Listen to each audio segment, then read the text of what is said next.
weekend of SEC play. Has the mindset changed at all for your team going into the league schedule? I don't think so.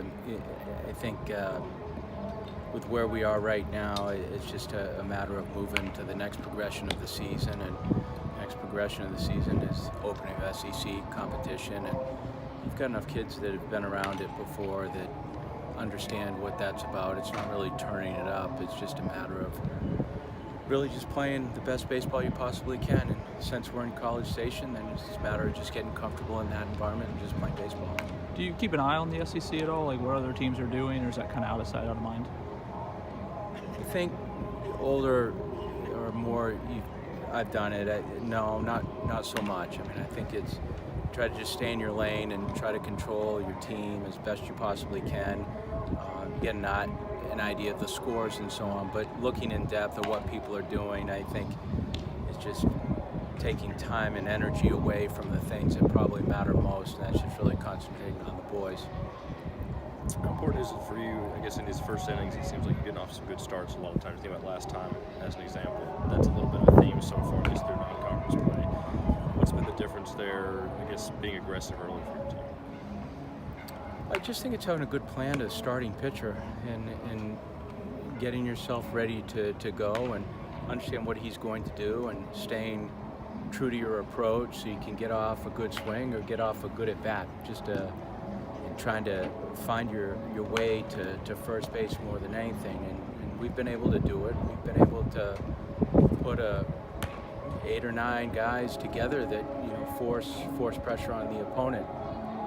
Hasn't always been consistent, but I'd say for the most part it's been pretty favorable. Do you have any question marks about your team through non-conference play that maybe you didn't expect, and if so, what are they? Well, I think you're always going to have question marks about your team, especially when you're only 30% into it. I mean, we played 17 games, and I think every time out you learn a little bit more about your team, and I think that's just understood. I don't really think you'll have a general feeling of who you are until later on in the season.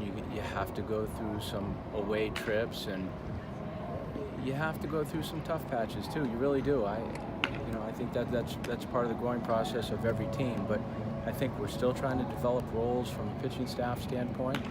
That's to be determined, and I mean that throughout, not just starters.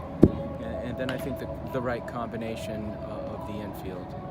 And Ethan Paul, much like Connor did last year at shortstop, is doing that same type of thing. He's given us a lot of stability at that one position. He's playing very confidently, and he's been able really to, regardless of what's on his left or his right, he's been able to kind of bind that defense together, and very happy with what he's done. What kind of challenges does A&M present in particular? Well, I think when you first look at him, it's pitching. And there's challenges all over the field when you play an A&M team. But I think, when your head coach is your pitching coach, you know there's going to be a specific emphasis on that. And they throw some very good arms at you.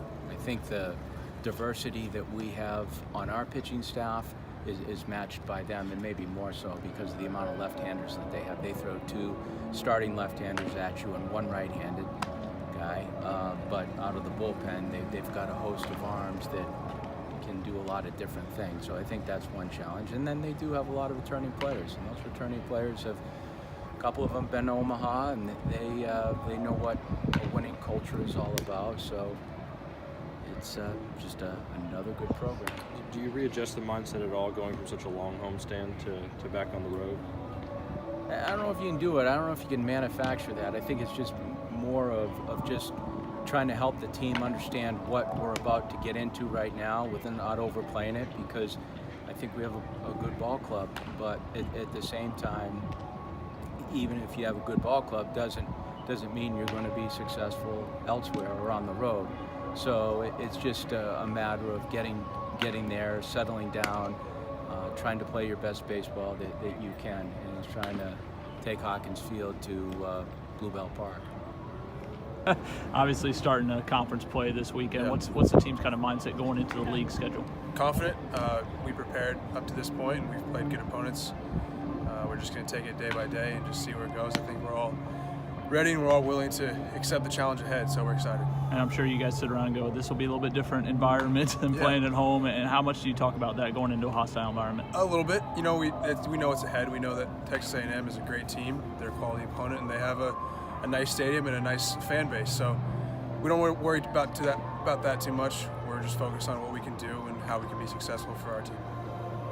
Is there a secret to those first innings for you guys offensively that seem to work pretty well the last few weeks? You think about last night as a good example?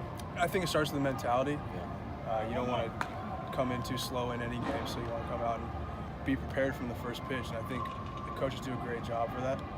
The players do a great job for that too. So that's something we try and move forward on.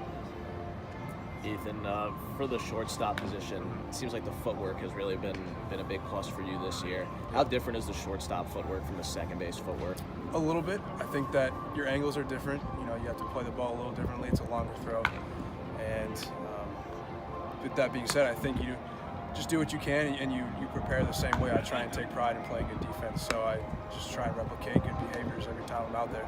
Do you see it that way, that the footwork on a couple of plays has saved you some half seconds? Yeah, for sure. I think that anytime you could be efficient in the infield and cut down some time, that always helps you. You know, like I said, it's a longer throw, so you want to make sure that you can put yourself in position to make a good play and make an accurate throw to get the out you need.